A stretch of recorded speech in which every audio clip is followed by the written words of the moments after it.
వీర్య కణాలు లేక సంతానము కాని వారికి, కిడ్నీ రాళ్లతో బాధపడుతున్న వారికి, పూర్తిగా తగ్గుటకు మందులు లేని దగ్గు, దమ్ము, ఆస్తమా, అలర్జీతో బాధపడుతున్న వారికి శుభవార్త.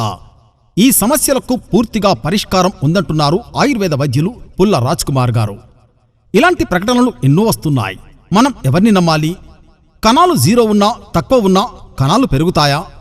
వీర్య కణాలు 0 ఉన్న వారికి కణాలు పెరుగుటకు ప్రపంచంలోనే మందులు లేవంటున్నారు డాక్టర్లు. మరి వీరికెలా సాధ్యమవుతుంది?